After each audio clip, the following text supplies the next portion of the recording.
لله نحمده ونستعينه ونستغفره ونؤمن به ونتوكل عليه ونعوذ بالله من شرور أنفسنا ومن سيئات أعمالنا من يهده الله فلا مضل له ومن يضلله فلا هادي له ونشهد أن لا إله إلا الله وأشهد أن محمدا عبده ورسوله الذي أرسله بالحق بشيرا ونذيرا وداعيا إلى الله بإذنه وسراجا منيرا أما بعد فإن خير الحديث كتاب الله وخير الهدي هدي محمد صلى الله عليه وسلم وشر الأمور محدثاتها وكل محدثات بدعة وكل بدعة ضلالة وكل ضلالة في النار بعد أعوذ بالله من الشيطان الرجيم بسم الله الرحمن الرحيم يا أيها الذين آمنوا اتقوا الله حق تقاته ولا تموتن إلا وأنتم مسلمون وقال تعالى أعوذ بالله من الشيطان الرجيم بسم الله الرحمن الرحيم قد أفلح المؤمنون الذين هم في صلاتهم خاشعون إلى آخر الآية الحمد لله যাবতীয় প্রশংসা গুণগান তারিফ সেই মহান রব্বুল আলামিনের জন্য, যে মহান রব্বুল আলামিন আমাদেরকে দীর্ঘ একটি সপ্তাহ পর পবিত্র জুমার দিন মসজিদে আসার, বসার, আলোচনা করার, আলোচনা শোনার মতো তৌফিক যে আল্লাহ আমাদেরকে দান করলেন, সে মহান রবের নিকটে অন্তর থেকে শুকরিয়া আদায় করি, বলি আলহামদুলিল্লাহ। লাখো কোটি দুরুদ ও সালাম বর্ষিত হতে থাকুক সেই আখিরি জামানার নবী জনাবে সৈয়দুল মুরসালিন খাতামুন নবিয়্যিন, নবী মক্কি, নবী মাদানী জনাবে মুহাম্মদুর রাসূলুল্লাহ সাল্লাল্লাহু আলাইহি ওয়াসাল্লামের উপর। সম্মানিত হাজিরিন, আমি আপনাদের সামনে মহাগ্রন্থ আল কোরআন থেকে কয়েকটি আয়াত পেশ করেছি। এরই আলোকে সংক্ষিপ্ত সময়ে জুমার আলোচনার বিষয় সৌভাগ্যবান কারা। সৌভাগ্যবান কারা হবে দুনিয়ায়? আমরা তো মনে করি যে আমার 2-4টা ছেলে আছে, বিদেশে থাকে, মাসে লক্ষ লক্ষ টাকা দিচ্ছে, আমার চাইতে ভালো মানুষ আর কে দুনিয়ায়? আমার অনেক জায়গা আছে, টাকা আছে, 4-5টা পাওয়ারলুমের মালিক আমি, আমার চাইতে ভালো মানুষ, সুখী মানুষ আর কে? এটা আমরা মনে করি। কিন্তু শরীয়তের দিক থেকে যদি আমরা বিবেচনা করি তাহলে বোঝা যাবে ওই ব্যক্তি হচ্ছে সফলকাম, ওই ব্যক্তি হচ্ছে প্রকৃত ভালো মানুষ, যে কিয়ামতের মাঠে সফলকাম হতে পারবে, সেই হচ্ছে সফলকাম। আল্লাহ রাব্বুল আলামিন দুনিয়ারকে হিসাব করে, দুনিয়ার কি ছিল না ছিল, কত টাকার মালিক ছিল, কয়টা কি ছিল, এই হিসাব করে কিয়ামতের মাঠে আল্লাহ বিচার করবে না। বিচার আল্লাহ রাব্বুল আলামিন করবেন আমল অনুযায়ী, কার কতটুকু আমল আছে, কে কতটুকু আমল করতে পারলো, এই অনুযায়ী কিয়ামতের মাঠে বিচার হবে। এই ব্যাপারে আল্লাহর নবী সাল্লাল্লাহু আলাইহি ওয়াসাল্লাম 598 নম্বর হাদিস সিলসিলা সাহিহার মধ্যে আসছে, আনাস বিন মালিক রাদিয়াল্লাহু তাআলা আনহু বলেন, রাসূলুল্লাহ সাল্লাল্লাহু আলাইহি ওয়াসাল্লাম বলছেন, আউয়ালু মা ইউহাসাবু বিহিল আবদু ইয়াউমাল কিয়ামাতিস সালাত। কিয়ামতের মাঠে মানুষের সর্বপ্রথম যে হিসাবটা নেওয়া হবে সেটা হচ্ছে সালাতের। কিসের হিসাব নেওয়া হবে? সালাতের। কিন্তু পৃথিবীর বুকে সবচেয়ে অবহেলিত সবচেয়ে অপমানিত, সবচেয়ে খারাপ কোনো ইবাদত যদি থেকে থাকে সমাজে, তাহলে সেটা সালাত। এটা আল্লাহর বিধান। আল্লাহ কোরআনে 82 থেকে 85 জায়গায় সালাতের কথা বললেন, সালাতের কোনো খবর নাই। কিন্তু অন্যান্য কাজ দেখেন, কোনো বাধা বিঘ্ন নাই, দাঁড়সে চলতেছে, আমার মন খুশি মতো আমি চালাচ্ছি। তাহলে আমি যদি আল্লাহর কথা মতোই না চলি, কিয়ামতের মাঠে বাঁচার কোনো উপায় আছে? বাঁচা যাবে কিয়ামতের মাঠে? আজকে আমার টাকা আছে, পয়সা আছে, দুনিয়াতে আমি কাউকে ধার ধারি না, আমি কারোর 4 পয়সা দাম দিই না, কাউকে গুনি না, আমি কাউকে মানুষই মনে করি না, কারণ আমার তো অভাব নেই। কিয়ামতের মাঠে আপনার কি হবে? এই চিন্তা কখনো করেছি আমরা? খাচ্ছি দাচ্ছি, রাত হচ্ছে, দিন হচ্ছে, টাকা কামাচ্ছি, এর নাম সফলতা নয়। তাই তো আল্লাহ রাসূল বলছেন, কিয়ামতের মাঠে সর্বপ্রথম আপনার হিসাব নেওয়া হবে সালাতের। ফাইন সালুহাত সালুহা সাইরু আমালিহি, আপনার সালাত যদি আল্লাহর কাছে গ্রহণযোগ্য হয়, সালাত যদি আপনার কবুল হয়, তাহলে আপনার অন্যান্য আমল সবই আল্লাহর কাছে কবুল হবে। সুবহানাল্লাহ বলবেন না? সালাত যদি আল্লাহর কাছে কবুল হয়, তাহলে বাকি সব আমল কি হবে? কবুল হবে। ওয়াইন ফাসাদাত ফাসাদা সাইরু আমালিহি, আর সালাতের আমল যদি আল্লাহর কাছে কবুল না হয়, গ্রহণযোগ্য না হয়, পৃথিবীতে আরো যত ভালো আমল আছে না কেন, কোনো আমল কবুল হবে না। অনেক মানুষ দেখবেন যে বছর বছর হজ করে, আছে না? রমজান মাস আসলেই ওমরায় চলে যায়, কিন্তু বাড়িতে এসে জোহরের নামাজ পড়ে না, বাড়িতে এসে আর আসর পড়ে না, এমনিতেই চলতেছে। বড় জামা একটা কিনছে, জুব্বা মনে করেন 4-5 রিয়াল দিয়ে, রুমাল একটা কিনছে, সেই ভাব, মানে ওর মতন ভাবের মানুষ আর দুনিয়াতে কেউ নাই। তা রাসূল বলেন, ওয়াইন ফাসাদাত ফাসাদা সাইরু আমালিহি, সালাত যদি আল্লাহর কাছে কবুল না হয়, তাহলে হজ আল্লাহর কাছে কবুল হবে না।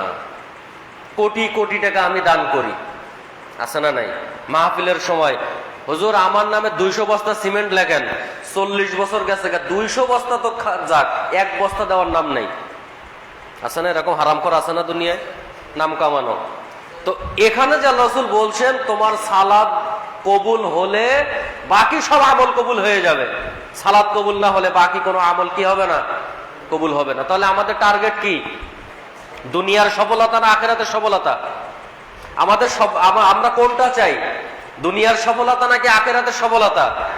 যদি আখিরাতের সফলতা আমরা চাই, বা আখিরাতে যদি আমরা ভালো হতে চাই, তাহলে আমাদের পথ একটাই, সেটা হচ্ছে আল্লাহর কোরআন এবং রাসূলের সুন্নাত অনুযায়ী আমার জীবনকে গড়ে তোলা। এই দুইটার বিপরীতে যদি আমরা চলে যাই, তাহলে আমার জীবন কোনোদিন কিয়ামতের মাঠে সফলতা অর্জন করতে পারবে না। সম্মানিত হাজিরিন, এই জন্য আপনার আমার সবচেয়ে বড় টার্গেট হচ্ছে, যাও,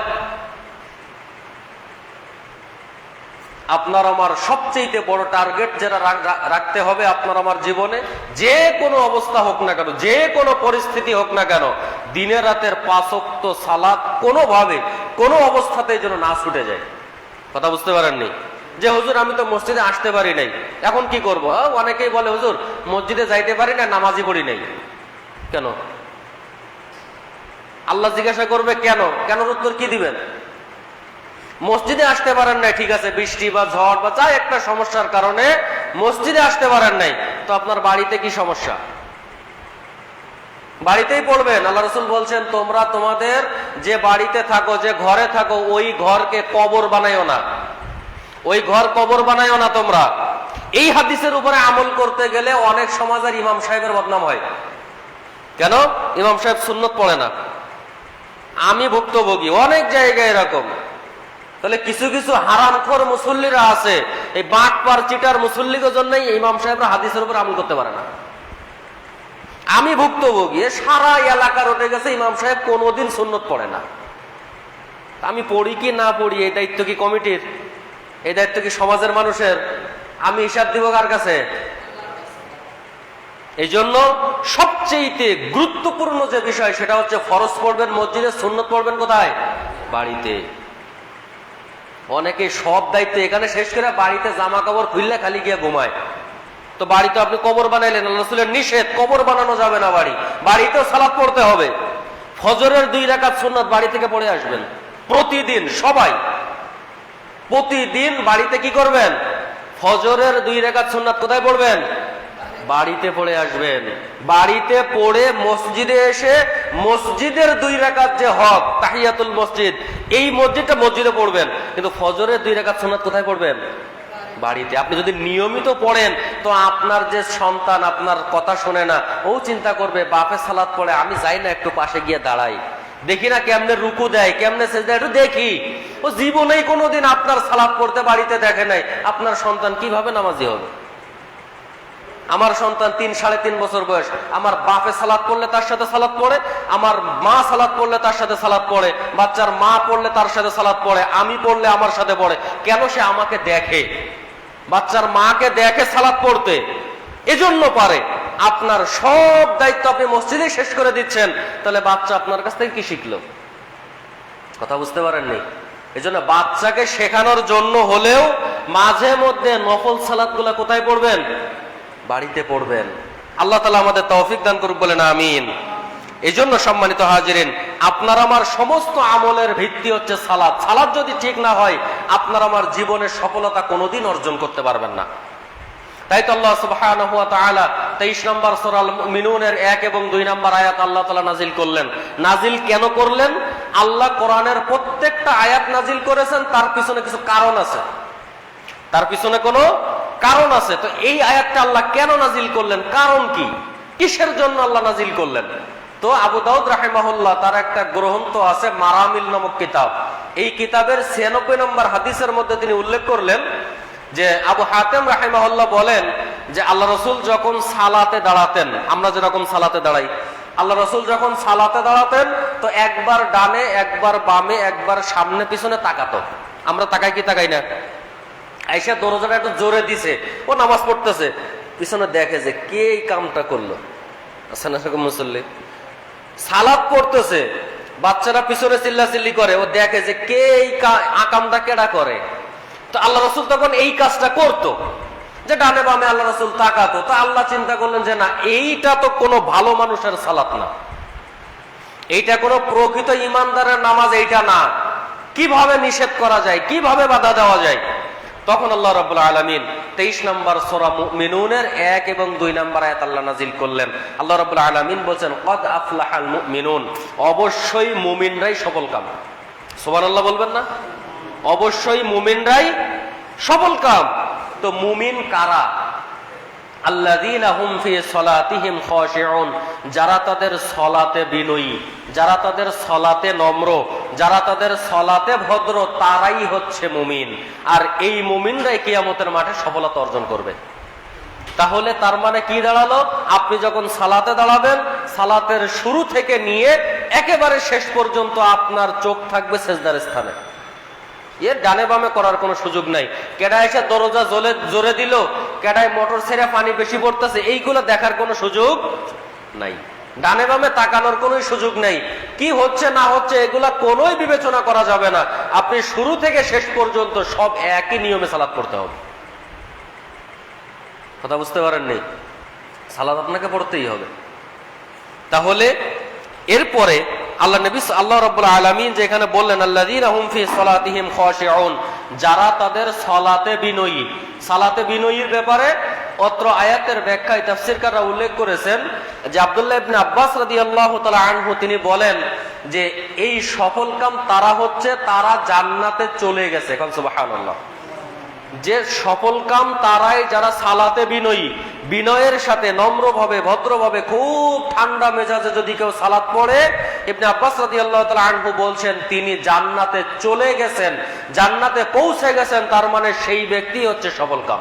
সুবহানাল্লাহ। তাহলে ভাই আমি কি সফলকাম হতে চাই না? হতে চাই কিনা সফলকাম? যদি সফলকাম হতে চাই তাহলে সালাত খুব ঠান্ডা মাথায় পড়তে হবে। অনেক মানুষ দেখবেন আপনি পড়বেন 2 রাকাত, আর আপনার ডানে আর একজন এত স্পিরিটে 4 রাকাত শেষ, আপনার 1.5 রাকাত এখনো হয় নাই। এরকম মানুষ আছে না? ও কি সূরা দিয়ে পড়ে? সেই সূরা কি আল্লাহর কিতাবে আছে? যদি আল্লাহর কিতাবে থাকে তাহলে তো আমগো মুখস্থ হওয়ার কথা। আমরা পারি না 1.5 মিনিটে 4 রাকাত পড়তে। হ্যাঁ বেটা, 1.5 মিনিটে 4 রাকাত শেষ। তাই কোন সূরা দিয়ে নামাজ পড়ে? মনে হয় হ্যাঁ নিজের তৈরি করা সূরা দিয়ে নামাজ পড়ে। সূরা ফাতিহার 7টা আয়াত পড়তে গেলেও তো অন্তত 40-45 সেকেন্ডের দরকার। তো 45 সেকেন্ডেই ওর এক রাকাত শেষ। তো সূরা ফাতিহা কই? অন্যান্য সূরা কই? আর একটা সূরা তো মিলাইতে হবে, সেটা কই? রুকুতে সুবহান রাব্বিল আযীম 3 বার, সিজদায় সুবহান রাব্বিল আলা 3 বার, সে তো পড়তে গেলে অন্তত 5-7 সেকেন্ডের দরকার, তা কই? আল্লাহু আকবার। এই যে বাটপারিগুলো আমরা কার সাথে করি? আল্লাহর সাথে। হিসাব করিয়েন, সাবধান। চিটারি বাটপারি যদি আল্লাহর সাথে হয়ে যায় তাহলে তো অবস্থা খারাপ। আপনি না পড়েন কোনো দরকার নাই, সুন্নত না পড়েন আপনি, এটা আপনার হিসাব। কিন্তু ওই যে বাটপারি, যে 1.5 মিনিটে 4 রাকাত শেষ, এই বাটপারি করার কোনো সুযোগ নাই ইসলাম। তো সম্মানিত হাজিরিন, তাহলে আপনি আমি যদি জান্নাতে বা পরকালে সফল কাম হতে চাই, তাহলে টার্গেট একটাই, সেটা হচ্ছে সালাত পড়তে হবে খুব ধীরে সুস্থে, খুব ঠান্ডা মাথায় সালাত পড়তে হবে। পারবো তো ইনশাআল্লাহ? ইনশাআল্লাহ। আল্লাহ তাআলা আমাদের তৌফিক দান করুক, বলেন আমিন। 643 নম্বর হাদিস সিলসিলা সাহিহার মধ্যে আসছে, আবু হুরায়রা রাদিয়াল্লাহু তাআলা আনহু বলেন, আল্লাহ রাসূল সাল্লাল্লাহু আলাইহি ওয়াসাল্লাম বলছেন, as-সালাতু সালাসাতু আসলাসিন, সালাতকে 3 ভাগে ভাগ করা হয়েছে। কয় ভাগে? সালাতের নেকি বা সালাতের সওয়াবকে 3 ভাগে ভাগ করা হয়েছে। 1 নম্বরে আল্লাহ রাসূল বলছেন, আত-তুহুরু সুলুসুন, পবিত্রতা হচ্ছে সালাতের 1/3 অংশ। আর রুকুউ সুলুসুন, রুকু হচ্ছে আর 1/3 অংশ। আর সুজুদু সুলুসুন, সেজদা হচ্ছে আর 1/3 অংশ। তাহলে আল্লাহ রাসূল সালাতের নেকিকে 3 ভাগে বিভক্ত করে দিলেন, যাতে আপনার পবিত্রতাও ভালোভাবে হয়, রুকুটাও ভালোভাবে হয়, সেজদাটাও যেন ভালোভাবে হয়। এই 3টা নেকিকে একত্রিত করেই আপনার সালাতের পূর্ণ নেকি দেওয়া হবে। আপনার যদি সালাত আদায় করতে আসলেন, অজু সঠিক এখনো হয় নাই, বা অজু আপনি সঠিক করে করতে পারেন নাই, নেকি পাবেন পুরাপুরি? পুরাপুরি নেকি না পাইলে পাশ করা যাবে? যাবে না। এখন আপনি অজু সঠিক করলেন, রুকুতে এসে আপনার একটু সমস্যা হয়ে গেল, নেকি পুরাপুরি পাবেন? হবে না, সালাত কবুল হবে না। সেজদা দিলেন, সেজদাও সঠিকভাবে হয় নাই, তার মানে আপনার সালাতে নেকিতে ঘাটতি আছে, উপরে কবুল হচ্ছে না। মনে করেন আমার 70 বছর বয়স, আমি যা কিছু শিখেছি সব কিছুর ওস্তাদ আছে, কিন্তু সালাত শিখতে কারোর কোনো ওস্তাদ লাগে না, এটা বিশ্বাস করেন?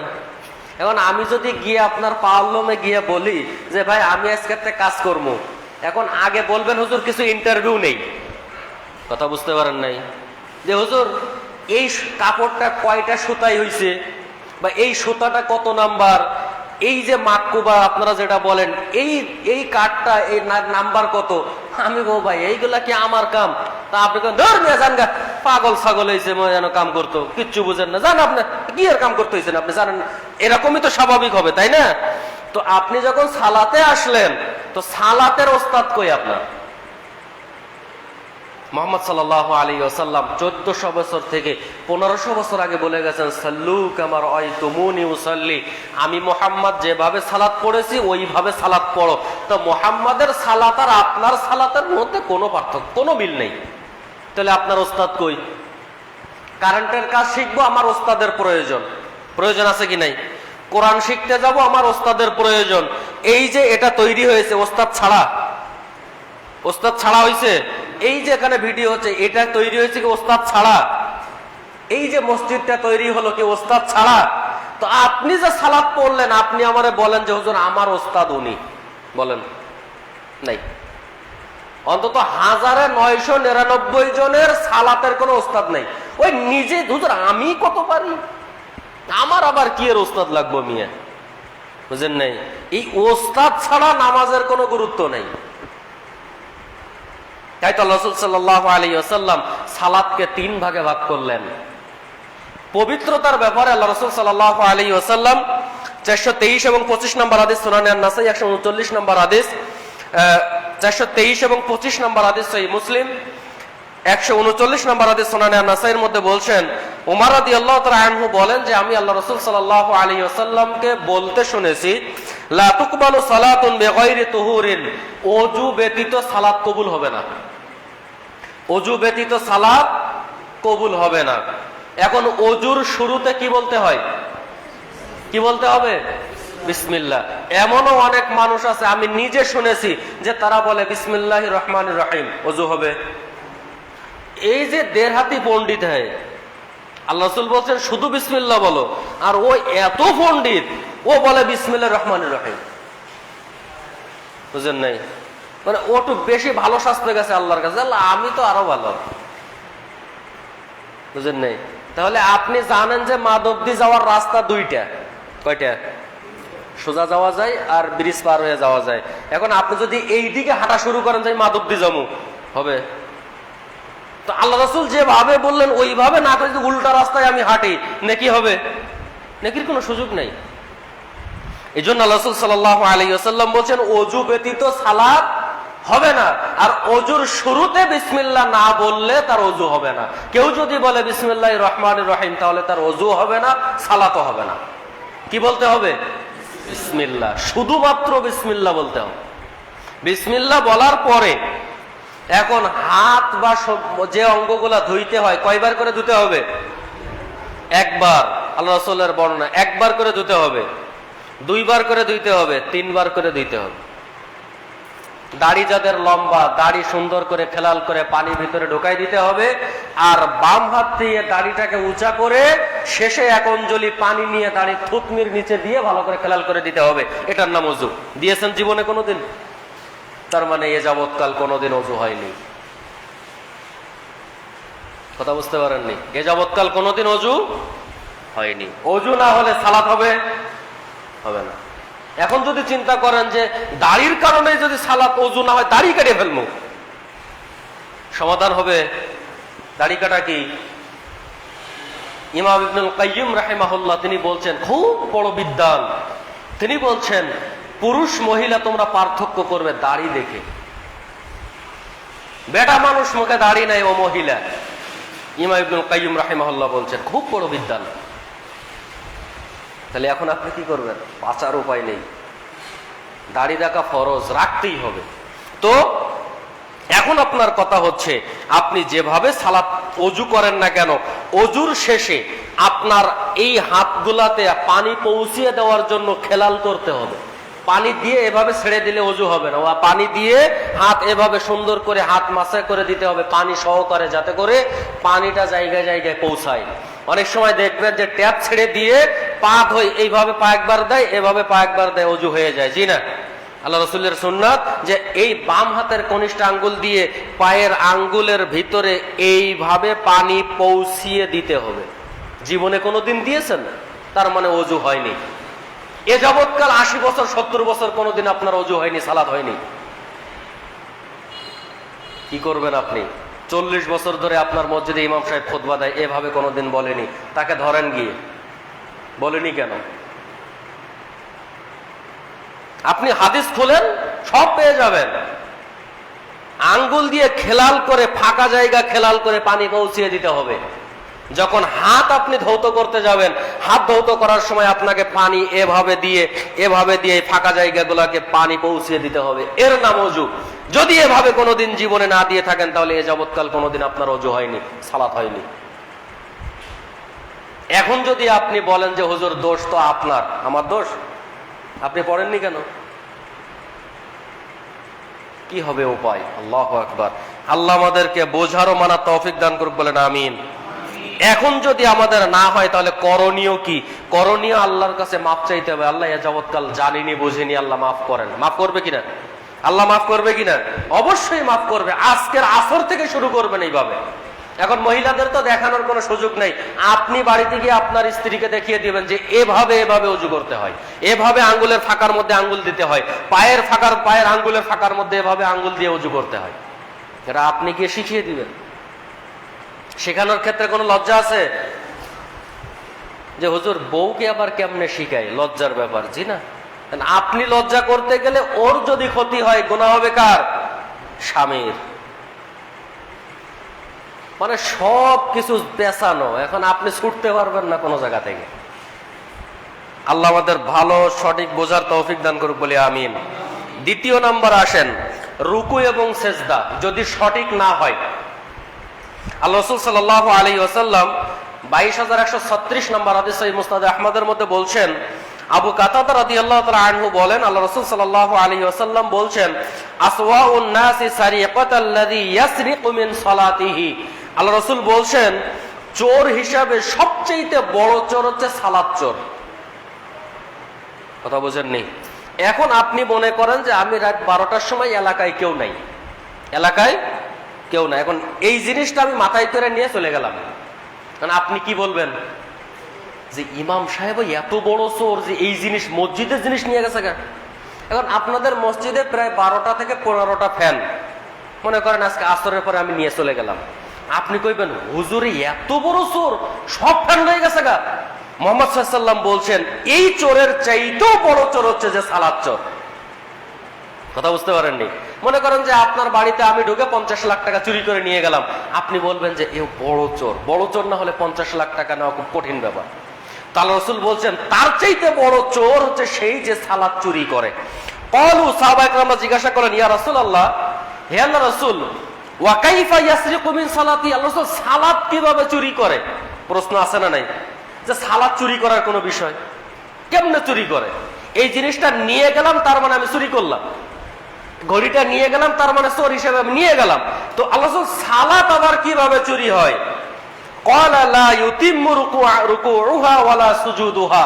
আল্লাহ রাসূল সাল্লাল্লাহু আলাইহি ওয়াসাল্লাম বলছেন, যে ব্যক্তি রুকু সঠিকভাবে না দেয় সে হচ্ছে রুকু চোর, আর যে সেজদা সঠিকভাবে না দেয় সে হচ্ছে সেজদা চোর। অনেক সময় রুকু দেওয়ার সময় দেখবেন যে পিঠটা এরকম থাকে, আছে না? আল্লাহ রাসূল কি বলছেন? একেবারে কোমর থেকে নিয়ে ঘাড় পর্যন্ত একেবারে এক লেভেল হবে। কি হবে? একেবারে এইরকম লেভেল হবে। এখন কেউ যদি এইরকম করে তার রুকু হবে? রুকু হবে না। হুজুর মাজার সমস্যা, সমস্যা ভাই সেটা আপনার ব্যাপার। 10 জন সালাত পড়লে 10 জনেরই মাজার সমস্যা, ডান্সে কাজ করতেছে, কোনো সমস্যা নাই। মসজিদে আসলে মাজার সমস্যা, পেটের সমস্যা, ঘাড়ের সমস্যা, মাথার সমস্যা, অভাব নেই। বুঝলেন? যার সমস্যা তার তো হিসাব আলাদা। এটা আল্লাহ কোরআনে বলছেন, আল্লাহ রাব্বুল আলামিন বলছেন যে আমি কারোর উপরে কোনো কিছু চাপিয়ে দেই না, কারোর উপরে, কারোর সাধ্যের উপরে কিছু চাপিয়ে দেয় না। হুজুর এখন আমার মাজার সমস্যা, রুকু পুরাপুরি দিতে পারি না, আপনার বিষয় আলাদা। আমার কোনো সমস্যা না, আমি পুরাপুরি দিতে পারি, কিন্তু আমার ওস্তাদ নাই দেখে আমি সোজা করে শিখতে পারি নাই, এই জন্য আমি এইভাবে দেই। আল্লাহ সাল্লাল্লাহু আলাইহি ওয়াসাল্লাম বলছেন, ও হচ্ছে সালাত চোর। ও কি চোর? সালাত চোর। তাহলে আজকেই আপনার ইমাম সাহেবকে বলতে হবে, হুজুর দেখেন তো আমার রুকুটা হয় কিনা, দেখেন তো আমার সেজদাটা হচ্ছে কিনা, হুজুর দেখেন তো আমার সূরা ফাতিহাটা হচ্ছে কিনা। আমি এক জায়গায় চাকরি করেছিলাম 1.5 বছর। কতদিন? 1.5 বছর। 1.5 বছরে মসজিদে চ্যালেঞ্জ ছুড়ে দিয়েছিলাম, কেউ পুরা সমাজের কেউ যদি আমার সামনে এসে সূরা ফাতিহা বলতে পারে তাহলে আপনার সাথে আমার কথা হবে শুদ্ধ করে। 1.5 বছরে কোনো বাপের বেটা কোনোদিন আমার সামনে আসে না সূরা ফাতিহা নিয়ে। আপনার নামাজ হয়? 10,000, 12,000, 15,000 টাকা দিয়ে হুজুর রাখছেন, প্রত্যেক দিন খাওয়াইতেছেন, গরু, মুরগি, মাছ, ডিম খাওয়াইতেছেন, কি লাভ? কিসের ফায়দা এর মধ্যে? কিসের সফলতা এর মধ্যে? কি আছে এর মধ্যে? আপনার মসজিদের বয়স 40 বছর, 45 বছর। একজন মানুষ বলেন তো যে আমি সূরা ফাতিহা বলতে পারি শুদ্ধ করে? বলেন তো আপনি আমার সামনে। 1.5 বছরে কেউ কোনোদিন পারেনি, কিন্তু এলাকার অনেক মানুষ আছে 70, 75, 80 বছর বয়স। কিসের সফলতা দুনিয়ায়? আল্লাহু আকবার। কি মনে করতেছেন আপনি? টাকা কামাচ্ছেন, খাচ্ছেন, দিন হচ্ছে, রাত হচ্ছে, এর নাম সফলতা? জি না। সম্মানিত হাজিরিন, তাহলে আপনার আমার রুকু যদি সঠিকভাবে না হয় তাহলে আপনি আমি আল্লাহর কাছে নিজের জন্য শাস্তিকে চেয়ে নিলাম। কথা বুঝতে পারেননি? আপনি যদি রুকু সঠিকভাবে দিতে না পারেন, সেজদা সঠিকভাবে না দিতে পারেন, তাহলে আমি আল্লাহর কাছে চেয়ে নিলাম যে আল্লাহ তুমি আমাকে শাস্তি দাও। এটা আমি আল্লাহর কাছ থেকে চেয়ে নিলাম। কারণ আল্লাহর কাছ থেকে যদি কেউ শাস্তি চেয়ে নেয় তাহলে কি তার বাঁচার কোনো উপায় আছে? বাঁচার কোনো উপায় আছে? বাঁচার কোনো উপায় নেই। এই জন্য আল্লাহর কাছ থেকে শাস্তি নয়, আল্লাহর কাছ থেকে রহমত চেয়ে নিতে হবে যে আল্লাহ তুমি আমাকে রহমত দান করো যাতে করে আমি রুকু সেজদা ভালো করে করতে পারি। বলেন আমিন। 528 নম্বর হাদিস সহিহ বুখারী, 1408 নম্বর হাদিস সহিহ মুসলিম। আবু হুরায়রা রাদিয়াল্লাহু তাআলা আনহু বলেন, আল্লাহ রাসূল সাল্লাল্লাহু আলাইহি ওয়াসাল্লাম বলছেন যে আরাআইতুম লাউ আন্না নাহারান বিবাবি আহাদিকুম, আল্লাহ রাসূল বলছেন তোমাদের কারোর বাড়ির পাশ দিয়ে যদি একটা নদী যায়, কি যায়? একটা নদী যায়, কারোর বাড়ির দরজার পাশ দিয়ে যদি একটা নদী থাকে, ইয়াগতাসিলু ফিহি কুল্লু ইয়াউমিন খামসান, আর ওই নদীতে যদি কোনো মানুষ 5 বার করে গোসল করে, কয়বার? 5 বার। 5 বার করে যদি কোনো ওই ব্যক্তি গোসল করে, হাল ইয়াবকা মিন দারানিহি শাইউন, আল্লাহ রাসূল বলছেন তাহলে কি তার গায়ে কোনো ময়লা থাকে? কথা বুঝেননি? কয়বার গোসল করতে হবে? 5 বার। 5 বার গোসল করলে শরীরে কোনো ময়লা থাকার কথা? ময়লা থাকবে না। আল্লাহ রাসূল সাল্লাল্লাহু আলাইহি ওয়াসাল্লাম সাহাবারা বলছেন ক্বালা লা ইয়াবকা মিন দারানিহি শাইউন, আল্লাহ রাসূল লা ইয়াবকি, না না, তার শরীরে কোনো ময়লা থাকবে না। একবার গোসল করলেই তো ময়লা থাকে না, কথা বুঝেন নাই? ভালো সাবান দিয়ে যদি আমরা একবার গোসল করি ময়লা থাকে? তো সেখানে আল্লাহ রাসূল আরো 4 বার বললেন, যদি কেউ 5 বার গোসল করে তার বাড়ির সামনের নদীতে, তাহলে কি তার শরীরে ময়লা থাকবে? সাহাবায়ে কেরামরা বলছেন লা ইয়াবকা মিন দারারি শাইউন, আল্লাহ রাসূল তার শরীরে কোনো ময়লা থাকবে না। আল্লাহ রাসূল সাল্লাল্লাহু আলাইহি ওয়াসাল্লাম বলছেন ফাযালিকা মিসলু সালাতিল খামসি ইয়ামহুল্লাহু বিহিন্নাল খাতায়া, আল্লাহ রাসূল সাল্লাল্লাহু আলাইহি ওয়াসাল্লাম বলছেন এই উদাহরণটা হচ্ছে ওইটা, কেউ যদি দিনে রাতের 5 ওয়াক্ত সালাত সঠিকভাবে আদায় করে তাহলে তার জীবনে কোনো গুনাহ থাকবে না। সুবহানাল্লাহ। আমরা কি সালাত পড়ি? সবাই কি পড়ি? সমাজের 50 জন মানুষ থাকলে 50 জন মানুষ ইমামের বেতন দেয়, দেয় কিনা? দেয় কিনা? হুজুর আমার বেশি সামর্থ্য নেই, আমি 30 টাকা দেই, এরকম মানুষ আছে কিনা? হুজুর আমার ভালো সামর্থ্য, আমি 1000 টাকা দেই, আছে কিনা? একেবারে যে দিতেও না পারে সেও 10 টাকা বেতন দেয়। তো এই যে বেতন প্রত্যেক মাসে দিচ্ছেন, বাটি গেলেই বাটি খুললে গরু, মুরগি, মাছ, ডিম, অভাব নেই, খুব ভালো খাবার, সুস্বাদু খাবার, এগুলা যে দিচ্ছেন, এই খাওয়ানোর মাধ্যমে আপনি কি মনে করছেন যে আমি আল্লাহর কাছ থেকে পার পেয়ে যাব? 10 টাকা বেতন দিচ্ছেন, তার মানে এটা নয় যে আমি সালাত পড়ি না পড়ি সেটা আমার ব্যাপার, আমি কিয়ামতের মাঠে পার পেয়ে যাব। বিষয়টা কি এমন? তাহলে এমন যদি বিষয় হতো তাহলে যারা সালাত পড়ে তাদের দরকার কি? তারাও বাড়িতে গিয়ে ঘুমাক। এখানে আল্লাহ রাসূল বলছেন, এই হাদিসটা আপনি কিভাবে নেন আমি জানি না, এই হাদিসের উপরে যদি বাংলাদেশের মানুষ আমল করে তাহলে ইসকন নামের ইসকন কি বাংলাদেশে থাকতে পারে? কথা বুঝেননি? আপনি জন্ম দিয়েছেন, আপনার মেয়ে মুসলিম, আপনার মেয়ে হিন্দু ছেলের সাথে প্রেম করে, আশ্চর্য ব্যাপার না? মুসলমান কিছু মানুষ আছে দেখবেন টুপি দাড়ি পরে হিন্দুদের পূজা মণ্ডপ পাহারা দেয়, আছে না নাই? তাহলে আপনি ইসকন হটাবেন কিভাবে? আমাদের মতো হুজুররাই গিয়ে হিন্দুদের পাহারা দিচ্ছে, তো আমি ইসকন আমি হটাবো কিভাবে? আমি তো ইসকনের হাতে মার খাবো, এটাই স্বাভাবিক। ইহুদিদের হাতে মুসলমান মার খাবে, এটাই স্বাভাবিক, এটাই কিয়ামতের আলামত। যদি নাই মার খায় তো কিয়ামত হবে কিভাবে? গত 2 দিন আগে আপনারা দেখেননি টঙ্গী থেকে এক ইমাম সাহেবকে উঠিয়ে নিয়ে গেছে? দেখেছেন এই ঘটনা? দেখেছেন? হুজুর এত কি দেখার সময় আছে? ফ্রি ফায়ার আর পাবজি খেলতে খেলতে তো দিন শেষ। তোমার মতো মুসলমান কুকুর দিয়ে খাওয়ানো উচিত। তোমার মোবাইলে ফ্রি ফায়ার আছে কিন্তু কোরআনের অ্যাপস নেই, তুমি কি মুসলমানের বাচ্চা? তুমি তো গরু ছাগলও না। তুমি, আমি কি তোমাকে গরু ছাগলও মনে করি না। দেখেন আপনি 100 মোবাইল তদন্ত করেন, হয়তোবা 2-1টাই কোরআন পাবেন। ফ্রি ফায়ার পাবজি 100 থেকে 100 পোলাপানের মোবাইলে আছে। আবার সেই সমস্ত বাপরা 5 ওয়াক্ত মসজিদে সালাত আদায় করে আবার ফোটানি করে, তারা নাকি বাপ। আশ্চর্য ব্যাপার। তদন্ত করেন আপনি, আজকে আমার কথার উপরে আপনি তদন্ত করেন, আসরের সময় তদন্ত করেন, আপনার ছেলে খেলার মাঠে যায় সবার আগে, মসজিদে আসে না। ইমাম সাহেবের আজান দিতে 2 মিনিট দেরি হলে কেউ চিল্লাচিল্লি করতে থামে না। এই মুনাফিক মার্কা মুসল্লি দিয়ে জীবনে কোনোদিন বাংলাদেশ থেকে ইসকন হটানো সম্ভব নয়। ইমান থাকতে হবে, ইমান। ইমানের পাওয়ার যদি আমার থাকে, খুতবা শুরু হয়েছে 12টা 25, আপনি এসেছেন 1টায়, আপনি কি মুসলমান? আপনি কি মানুষ? আপনি আবার আপনি ফেসবুকে স্ট্যাটাস দিচ্ছেন ইসকন হটাও, বাংলাদেশ বাঁচাও। আরে বেটা, আমি নিজেই তো ইসকন, আমি নিজেই তো খারাপ মানুষ, আমি আবার ইসকন হটাবো কেন? কিভাবে ইসকন আমি হটাতে পারি? কিসের কাজ আপনার? আমার চাইতে বড় কাজ আপনার? আপনি একটা দিন খুতবা দেন, একটা দিন খুতবা দেন আপনি।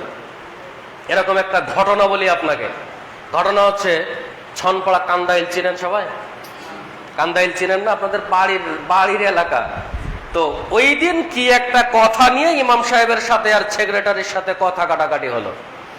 তো এক পর্যায়ে তিনি বলছেন, আরে হুজুর কি আর খুতবা দেয়, খুতবা আমরাও দিতে পারি।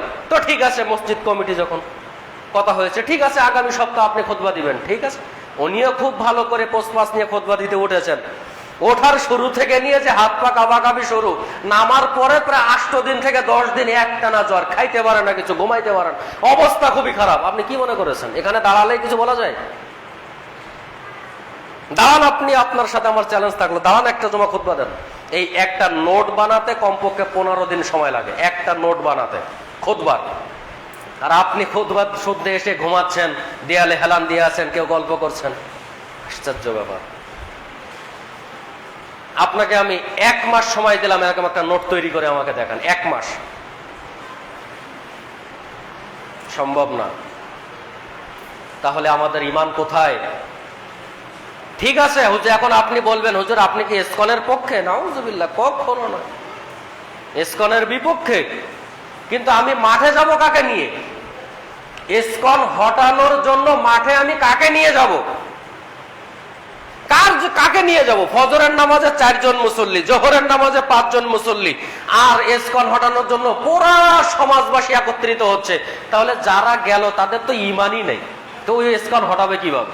যদি একবার উপরের দিকে ফায়ার করে, তো পিছন থেকে সামনে ইমাম সাহেবের মুয়াজ্জিন ছাড়া 2-4 জন মুরব্বী মুসল্লি ছাড়া যুবক একটাও নেই। তাহলে আমি কাকে নিয়ে ইসকন হটাতে যাবো সামনে বলেন? তারপরেও চেষ্টা করতে হবে। এখন যে অবস্থা পরিস্থিতি বাংলাদেশের, এই সময় যদি আমরা একটু রুখে না দাঁড়াতে পারি, খুব তাড়াতাড়ি আপনারা দেখবেন এই দেশটা অন্য দেশ হয়ে যাবে।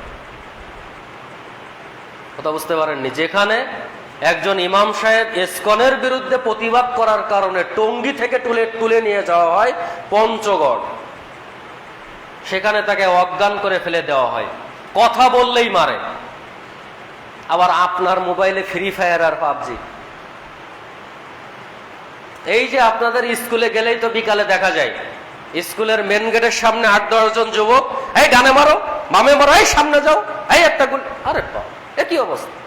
এরাই আবার বলছে, ফেসবুকে স্ট্যাটাস দিচ্ছে, ইসকন হটাও, বাংলাদেশ বাঁচাও। তুমি তো বিপদে আছো, তুমি তো বাঁচতে পারোনি এখনো, তুমি ইসকন হটাবা কিভাবে বলেন আপনি? পরিস্থিতি খুব জটিল। এই জন্য ইমানের পাওয়ার বাড়াতে হবে। কি বাড়াতে হবে? ইমানের পাওয়ার বাড়াতে হবে। আল্লাহ রাব্বুল আলামিন বলছেন, ইদা নুদি আলিস সালাহ, যখন জুমার আজান হয়ে যায়, নুদি আলিস সালাতি মি ইয়াউমিল জুমআ, তখন মসজিদের দিকে দৌড়িয়ে যাও। আজান হয়েছে 12টা 25-এ, আপনি এসেছেন 1টায়। বলেন কিসের জন্য জুমার খুতবা হবে? কেন হবে? 40 বছর ধরে এখানে জুমার খুতবা হয়, আপনি পরিবর্তন হননি। আগামী জুমা থেকে জুমা বাদ দিয়ে দিবেন। যেখানে সমাজের মানুষ পরিবর্তন না জুমার খুতবা চালু করে, সেখানে জুমার খুতবা না রাখাই ভালো। কথা বুঝতে পারেননি মনে হয়? যেখানে সমাজের মানুষ পরিবর্তন হয়নি এখনো, 40 বছর ধরে জুমার খুতবা হয়, 50 বছর ধরে জুমার খুতবা হয়, তো খুতবা দিয়ে লাভ কি? কি হবে এই লাভ দিয়ে? অন্তত আজকে জুমার দিন, আল্লাহ রাসূল বলছেন জুমার দিন কিয়ামত হবে, জুমার দিন আদমকে তৈরি করা হয়েছে, জুমার দিন দুনিয়া ধ্বংস হয়ে যাবে, জুমার দিন কিয়ামত হবে। অন্তত আজকে তো 1.5 কাতার মুসল্লি হওয়ার কথা ছিল ফজরে। কয়জন? 7-8 জন নিয়ে আজকে ফজরের জামাত পড়লাম। এতগুলা মানুষ জমাই কেন? আচ্ছা আপনারা একটু পিছনে তাকিয়ে দেখেন তো, যে এরা অন্য এলাকার, জোয়ারিয়াকান্দা, মাতাইন, খিদিরকান্দি, তারপরে টেকফাড়া থেকে আসছে, একটু দেখেন তো কেউ আসছে দূরের থেকে? বাহিরের কেউ আছেন এখানে? কেউ যে হুজুর আমার বাড়ি এই আতলাপুর, আছেন? নাই। তো আপনি এখন আসলেন, ফজরে আসেননি কেন? পরিস্থিতি খুব জটিল। সামনে যত দিন যাবে তত আপনার পরিস্থিতি খারাপ হবে, টিকতে পারবেন না আপনি দুনিয়ায়। কিয়ামতের মাঠে তো একেবারেই টিকতে পারবেন না। অনেক মুরব্বী আছে, সারাদিন বাজারে যায়, এখান থেকে 4-5 বার বাজারে যায়, নামাজে আসার কথা বলে কয় হুজুর হাঁটতে পারি না, হাঁটুর যে বিষ, কি কমু আপনার, 4 বার বাজারে যায়। বলেন কি হবে? আল্লাহু আকবার। আল্লাহ আমাদের হেদায়েত দান করুক বলি আমিন। সম্মানিত হাজিরিন, আল্লাহ রাসূল সাল্লাল্লাহু আলাইহি ওয়াসাল্লাম এই হাদিসটার উপরে শতকরা 99% বাপ মা এই হাদিসটা আমল করে না। শতকরা 99%। হাদিসটা কি? 495 নম্বর হাদিস, সহিহ আবু দাউদ 2 নম্বর খণ্ডের 180 নম্বর পৃষ্ঠায় মুসনাদ আহমদের মধ্যে আসছে। আল্লাহ রাসূল সাল্লাল্লাহু আলাইহি ওয়াসাল্লাম বলছেন, মুরু আওলাদাকুম বিস-সালাহ, তোমরা তোমাদের সন্তানকে সালাতের আদেশ করো। কখন থেকে? ওহুম আবনাউ 7 সিনিন, 7 বছর থেকে। কয় বছর? 7 বছর থেকে কি করতে হবে? সালাতের আদেশ করতে হবে, শেখাতে হবে। ওয়াজরিবুহুম আলাইহা ওয়াহুম আবনাউ 10 সিনিন, আর 10 বছর যখন হবে তখন তুমি তোমার সন্তানকে পিটাও। মুহাম্মদ সাল্লাল্লাহু আলাইহি ওয়াসাল্লাম বলছেন, আপনাদের পুরা নোরালাপুর এলাকায় একটা বাপ বাইর করেন আপনি যে সালাতের জন্য সন্তানকে পিটিয়েছেন, একটা বাপ বের করেন পুরা নোরালাপুর। পারবেন? পারবেন? এরপরে আল্লাহ রাসূল বলছেন, ওয়াফাররিকু বাইনাহুম ফিল মাদাজি', যদি 10 বছরে সালাত না পড়ে মারো, মেরেও সালাত পড়ে না, তখন তার বিছানা আলাদা করে দাও। সে তোমার জায়গা জমি পাবে না, সে তোমার বাড়িতে থাকতে পারবে না। একটা বাপ বের করেন যে এই হাদিসটার উপরে আমল করে, বের করেন আপনি। কারণ আপনি বলবেন হুজুর আপনার বাপ মানে আমাকে একদিন বাড়ি থেকে বের করে দিয়েছিল, আমাকে, তখন আমার উপরে সালাত ফরজ হয়নি, আমার যতটুকু স্মরণ হয় সালাত তখন ফরজ হয়নি আমার উপরে, আমি সর্বোচ্চ 5 বা 6 পড়ি তখন, কথা বুঝতে পারেন, তখন আমার উপরে সালাত ফরজ হয়নি। একদিন বন্ধুদের আড্ডায় পড়ে খেলা করতে করতে করতে করতে মাগরিবের আজান হয়ে গেছে, তাও খেলা করি। তো আমি বল নিয়ে বাড়িতে এসেই দেখি আমার বাপ নামাজ পড়ে এসে বারান্দায় বসে আছে। আমি তখন ঢুকতে যাচ্ছি, আমাকে বলছে বাড়ি থেকে বের হয়ে যেতে। আমার এই ক্ষমতা হয়নি যে আমি বাড়ির মধ্যে ঢুকবো, বের হয়ে গেছি। আমার দাদি তখন বেঁচে আছে, আমার মা, আমার ভাবিরা, এলাকাবাসী কেউ চেষ্টা করে ঢোকাতে পারেনি বাড়িতে। তো আপনি হাদিসের উপরে আমল করেন না কেন? আপনি বাপ। জন্ম তো কুকুরও দেয়, একসাথে 7টা-8টা বাচ্চা হয়। গরু ছাগলও জন্ম দেয়, প্রত্যেক বছরে গরুর 2টা-4টা করে বাচ্চা হয়, সেও জন্ম দেয়, আমিও দেই। এই হাদিসের উপরে আপনি কোনোদিন আমল করেছেন? কোনোদিন করেছেন? এখন আপনি বড় হয়ে আপনার ছেলের বয়স 18-20 বছর, আপনি এসে বলছেন হুজুর পোলাটাই কথা শুনে না, কি করতাম একটু পরামর্শ দেন তো। তো কথা শুনে না, দোষ কার? কার দোষ বলেন? এই হাদিসটার উপরে যদি আজকের বাংলাদেশে আমল হতো, তাহলে বেধর্মীরা বাংলাদেশে কোনোদিন তাদের বল প্রয়োগ খাটাতে পারতো না। আপনি দেখেন, আজকেই তদন্ত করবেন, জুমার দিন মসজিদে ভরপুর, জোহরে আসরে দেখবেন যে এক কাতারের অর্ধেক 7 থেকে 8 জন, তার মধ্যে 5 জন মুরব্বী। এই যে যুবকগুলা কোথায় যাবে? এরা তো এলাকার, এইখানেরই, এই সমাজেরই, এই গ্রামেরই। তারা আসরের সময় কোথায় যাবে? তারা মসজিদে আসবে না। তার মানে তাদের বাপ মায়ের হাদিসের উপর আমল করে না। আপনি একটা মাস এই হাদিসের উপরে আমল করেন, আপনার সমাজ পরিবর্তন হতে বাধ্য হবে ইনশাআল্লাহ। 100% সমাজ পরিবর্তন হবে। ওই যে 1 কোটি বছর এখানে দাঁড়িয়ে খুতবা দিলে সমাজ পরিবর্তন করা সম্ভব না। এই জন্য আমি প্রায় জায়গায় একটা কথা বলি, আপনার জীবন পরিবর্তন করার জন্য আমি 1টা মাস সময় দেই। কতদিন? 1 মাস। 1 মাসে জুমা কয়টা? 4টা অথবা 5টা, কোন মাসে 5টা, খুব কম। তো ধরেন 4টা। এই 4টা জুমার আলোচনা যদি আপনি শোনেন, তার মানে 4 জুমায় 4টা বিষয় আলোচনা হয়, হয় কি হয় না? তো 4 জুমায় 4টা বিষয়ে যদি আলোচনা হয়, 1 জুমা থেকে আর 1 জুমার আগ পর্যন্ত, বৃহস্পতিবার পর্যন্ত আপনি যদি একটা জুমার উপরে আলোচনা শুনে আমল করেন, আবার পরবর্তী জুমা থেকে আবার পরবর্তী জুমা পর্যন্ত যদি একটা বিষয়ের উপরে যদি আমল করেন, 4টা জুমায় 4টা বিষয়ের উপরে যদি আপনি আমল করে 1টা মাস চলতে পারেন, আপনার জীবনে আর কোনোদিন কোনো হুজুর লাগবে না আপনার জীবন পরিবর্তন হতে। আপনি বিশ্বাস করে 1টা মাস আপনি কাজ করে দেখেন, জীবন পরিবর্তন হতে বাধ্য আপনার। হবেই। আপনাকে আর বলতে হবে না যে জোহরের আজান 12:40, তার মানে আজানের অপেক্ষায় আপনি থাকবেন না, 12:35 মসজিদে চলে আসবেন, যদি একটা মাস আলোচনা শুনে মানেন। কে কার কথা শোনে? নামাজ পড়ে বাইরে যাবে, আরে হুজুরে কি কইছে না কইছে তাই বললে ফ্রি ফায়ার খেলা বাদ দিয়ে দেবো, হুজুররাই খেদাই দেবো, ফ্রি ফায়ার খেলা বাদ দিতাম না, এরকম যুবক সমাজে আছে। তাই যদি না হতো তাহলে আপনাদের এই সমাজ থেকে ইমাম সাহেব উঠিয়ে নিয়ে যাবে আপনাদের সামনে, সেটা আপনারা সহ্য করবেন? তাহলে টঙ্গী থেকে হুজুর উঠিয়ে নিয়ে যায় কিভাবে? নিশ্চয়ই ওইখানেও কিছু যুবক ইসকনের পক্ষে আছে। তাই যদি না হয় তো হুজুরকে উঠিয়ে নিয়ে পঞ্চগড় যায় কিভাবে? আশ্চর্য ব্যাপার। এই জন্য আমি এটাই বললাম যে আপনার জীবন পরিবর্তন করার জন্য আপনি নিজেই যথেষ্ট। সময় পার হয়ে যাচ্ছে, আজকে আর 2টা হাদিস বলে আলোচনা শেষ করব।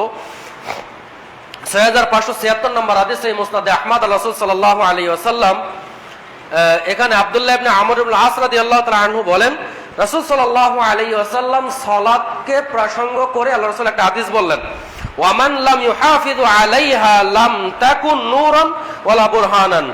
যে ব্যক্তি সঠিকভাবে সালাত আদায় করে না, আল্লাহ রাসূলের দেখানো পদ্ধতিতে যে সালাত আদায় করে না, ওই ব্যক্তির জন্য আলো, নূর এবং মুক্তির কোনো উপায় কিয়ামতের মাঠে হবে না।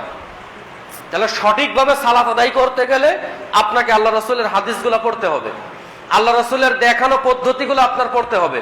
কোথায় বেঁধে হাত বাঁধতে হবে? বুকের উপরে না নাভির নিচে না হাত ছেড়ে দিয়ে? মক্কা মদিনায় হাত ছেড়ে দিয়েও সালাত আদায় করে তারা, ইমাম মালিকি মাযহাবের লোক। তাহলে এখন আমার কথা হচ্ছে, হুজুর কোথায় হাত বেঁধে সালাত আদায় করব? আমাকে কেন জিজ্ঞাসা করছেন? এটা মুহাম্মদ সাল্লাল্লাহু আলাইহি ওয়াসাল্লামকে জিজ্ঞাসা করেন। বুখারী মুসলিমের হাদিস খুলেন, আরো 76 যে হাদিসগুলো আছে এগুলো খুলেন, সেখানে আল্লাহ রাসূল বলে দিয়েছেন কোথায় হাত বেঁধে সালাত পড়তে হবে। ওই নিয়মে আপনি সালাত পড়েন। কেউ যদি সালাত এভাবে না পড়ে, আল্লাহ রাসূল সাল্লাল্লাহু আলাইহি ওয়াসাল্লাম বলছেন, ওয়া কানা ইয়াউমাল কিয়ামাতি মা'a কারুন, ওই ব্যক্তি কিয়ামতের মাঠে কারুনের সাথে থাকবে। কারুন ভালো মানুষ না খারাপ মানুষ? হ্যাঁ, খারাপ মানুষ। এরপর আল্লাহ রাসূল বলছেন, ওয়া ফিরআউনা, ফিরআউন ভালো মানুষ না খারাপ মানুষ? ফিরআউনের সাথে থাকবে। ওয়া হামানা ওয়া উবাই ইবনুল খালফ, হামান এবং উবাই ইবনে খালফ, এই 4 জন প্রথম কাতারের নিকৃষ্ট মানুষের সাথে, যারা মুসলমান ঘরের সন্তান, নামাজ পড়ে না, এই 4 জনের সাথে থাকবে। আপনি আবার বলেন ইসকন হটাবেন? লজ্জা করে না ফেসবুকে স্ট্যাটাস দিতে? ফজরের নামাজ পড়ে নাই, 8টার সময় ওই স্ট্যাটাস দেয়, ইসকন হটাও, বাংলাদেশ বাঁচাও। আপনি তো ফেরাউনের দলের লোক, আপনি তো নমরুদের দলের লোক, আপনি তো কারুনের দলের লোক, তাহলে আপনি কিভাবে আপনি এই দেশকে মুক্ত করবেন? তাহলে এখন আপনি চিন্তা করেন, আপনি মুসলমান ঘরের সন্তান, মুসলিম হয়ে জন্মগ্রহণ করেছেন, মুসলমান হয়ে মারা গেছেন, আপনার মারা যাওয়ার পরে জানাজাও হয়েছে, জানাজার পরে দোয়াও হয়েছে, আপনার জন্য আপনার বাপ মা প্রত্যেক মাসে হাজার হাজার টাকা আল্লাহর রাস্তায় দান করছেন, কিন্তু আপনি কিয়ামতের মাঠে যখন উঠবেন, তখন আল্লাহ বলবেন, যাও তুমি আজকের ফেরাউনের সাথে জাহান্নামে যাও। এটাই কি সফলতা? আমার আলোচনার বিষয় কি ছিল? হ্যাঁ, না, বিষয় কি ছিল? সফলতা কার? সফল কাম কারা? সফল কাম কারা? তো কিয়ামতের মাঠে যদি আল্লাহ বলে ঠিক আছে তুমি আজকে কারুনের সাথে জাহান্নামে যাও, এটাই কি সফলতা? জি না, সফলতা সেটাই আল্লাহ যদি বলে ঠিক আছে তোমার ডান হাতে আমলনামা দিলাম, যাও তুমি এখন জান্নাতে চলে যাও, এটার নাম হচ্ছে সফলতা। পারবো তো ইনশাল্লাহ? ডান হাতে আমলনামা নিতে পারবো তো ইনশাল্লাহ? চেষ্টা করতে হবে। আর জুমায় আসতে হবে 12:20 আগে, 25-এ আজান হলে 20-এ আসতে হবে, 30-এ আজান হলে 25-এ আসতে হবে। পারবো তো? এই যে যুবকগুলার কোনো কাজ নাই, জিজ্ঞাসা করেন আপনি, জিজ্ঞাসা কোনো কাজ নেই, জিজ্ঞাসা করেন। ওরা আসছে আমি জমা আলোচনা শুরু করার পরে, কি কাজ ওদের? মুরব্বীদের 2-1টা কাজ থাকতে পারে ওদের, ওরা এখনো বাপের হোটেলে খায়, কি কাজ ওদের? আসেনি, তার মানে ওদের বাপ আগে আসে আর ওরা আসে পরে, তাহলে সে কি বাপ? বাপ হতে গেলে ক্ষমতা লাগে। তো আজকে জুমার শেষ হাদিস, আল্লাহ রাসূল সাল্লাল্লাহু আলাইহি ওয়াসাল্লাম 657 নম্বর হাদিস সহিহ বুখারী, 1368 নম্বর হাদিস সহিহ মুসলিম। আবু হুরায়রা রাদিয়াল্লাহু তাআলা আনহু বলেন, আল্লাহ রাসূল সাল্লাল্লাহু আলাইহি ওয়াসাল্লাম বলেন, লাইসা সালাতান আফqala আলাল মুনাফিকি মিনাল ফাজরি ওয়াল ইশাই মুনাফিকের জন্য সবচেয়ে ভারী সালাত হচ্ছে এশা এবং ফজর। এখন যদি আমি বলি যে আচ্ছা ঠিক আছে মুরব্বী, আপনাদের এলাকায় মুনাফিক কে কে একটু বের করেন তো, হুজুর আমগো এই মধ্যপাড়ার কোনো মুনাফিক নেই। আচ্ছা এশার সালাত কয়জন পড়ে? হুজুর 8 জন। সমাজে লোক আছে কয়জন? হুজুর 1500। তো 1500 থেকে 8 বাদ দিলে কতজন থাকে? 1420 জন। তো 1420 জন আল্লাহ রাসূলের হাদিস অনুযায়ী তারা মুনাফিক। কথা হিসাব বুঝতে পারেননি মনে হয়, কথা বুঝতে পেরেছেন? যার সামনে দান বাক্স যাচ্ছে ছেড়ে দিয়ে আমার দিকে তাকান। আল্লাহ রাসূল বলছেন মুনাফিকের জন্য সবচেয়ে ভারী সালাত হচ্ছে এশা এবং ফজর। এশা এবং ফজর কেন? সারাদিন পরিশ্রম করার পরে যখন ঘুমাতে যাবে সেই সময়টা হচ্ছে এশা। সেই সময়টা কি? এশা। সারাদিন ক্লান্তর পরে একটু শুইলে না আজকে আর এশার নামাজ পড়তাম না, ওই সময়টা কিসের সময়? আরাম করার সময়। আর ফজরটা সারা রাত ঘুমালাম, ওই ফজরের আধা ঘন্টা আগে ঘুম বেশি ভালো হয় না খারাপ হয়? ভালো হয়। ওই সময় ওঠাটা কষ্ট। এজন্য আল্লাহ রাসূল বলছেন মুনাফিকের জন্য 2টা ওয়াক্ত সালাত খুব কঠিন, এটা হচ্ছে ফজর, একটা হচ্ছে এশা। কেউ যদি আপনি এশার সালাত ডানে বামে ফেরাবেন, দেখেন আপনার পাশের বাড়ির কেউ নাই, তাহলে আপনি নিজেই মনে করবেন যে শালা মুনাফিক। এই কি মুনাফিক? ফজরে সালাত পড়েছেন মাত্র 10 জন, সমাজের লোক আছে 1500, তো 1490 জন মানুষ সবই মুনাফিক। আর মুনাফিকের থাকার জায়গা কোথায়? আল্লাহ রাব্বুল আলামিন বলছেন কোরআনুল কারীমের মধ্যে, আল্লাহ তাআলা বলছেন 4 নম্বর সূরা নিসার 145 নম্বর আয়াত আল্লাহ বলছেন মা আসফালা মিনাল কা'বাইনি মিনাল ইজারি ফাফিন নার। আল্লাহ রাব্বুল আলামিন বলছেন যে ইন্নাল মুনাফিকিনা ফিদ দারকিল আসফালি মিনান নার, মুনাফিকদের থাকার জায়গা হবে জাহান্নামের একেবারে সর্বনিম্ন স্তরে।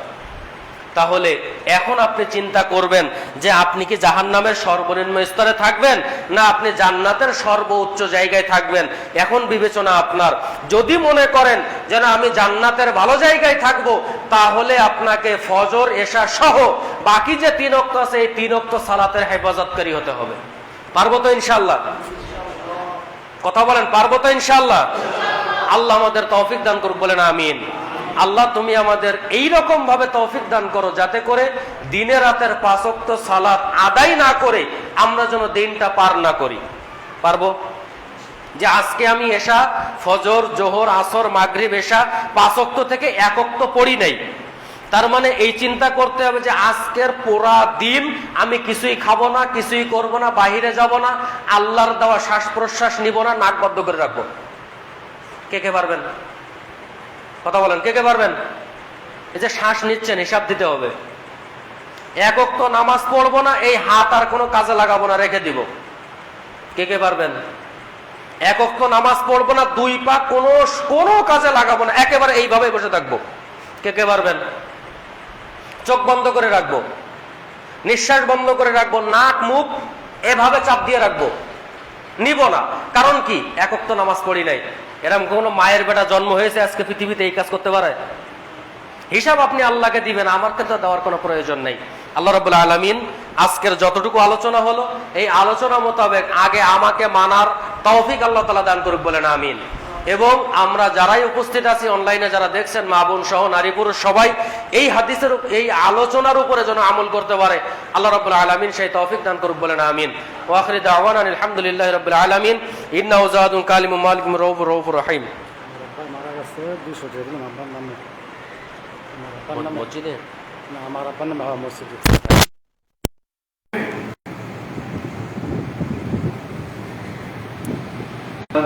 الحمد لله نحمده ونستعينه ونستغفره ونؤمن به ونتوكل عليه ونعوذ بالله من شرور انفسنا. اما بعد فإن الحديث كتاب بالله من الشيطان الرجيم. بسم الله الرحمن الرحيم. إن الله وملائكته يصلون على النبي وعليه وسلموا تسليما. اللهم صل على محمد وعلى آل محمد كما صليت على إبراهيم وعلى آل إبراهيم إنك حميد مجيد.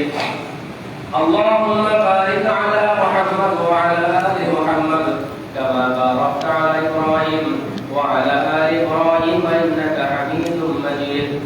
اللهم بارك على محمد وعلى آل محمد كما باركت على إبراهيم وعلى آل إبراهيم إنك حميد مجيد সম্মানিত হাজিরিন, এক ভাই তার মৃত বাবার জন্য কিছু টাকা মসজিদে দান করছেন। আল্লাহ রাব্বুল আলামিন তার বাবার কবরকে জান্নাতের টুকরা হিসেবে কবুল করুন বলে আমিন। এবং আরো একজন আমাদের মাঝে দোয়া চেয়েছেন, সাকাতুল্লাহ, উনি সাকাত আলী, উনি খুবই অসুস্থ, কয়েকদিন যাবত দোয়া চেয়েছেন। আল্লাহ রাব্বুল আলামিন তাকে সুস্থতা দান করুন বলে আমিন। আমাদের মাঝে আজ যে যেখানে অসুস্থ আছেন, জানি না, নাম জানি না, বুঝি না, আল্লাহ রাব্বুল আলামিন তাদের সবাইকে সুস্থতা দান করুন বলি আল্লাহুম্মা আমিন। এবং পরিশেষে দোয়া করব আল্লাহ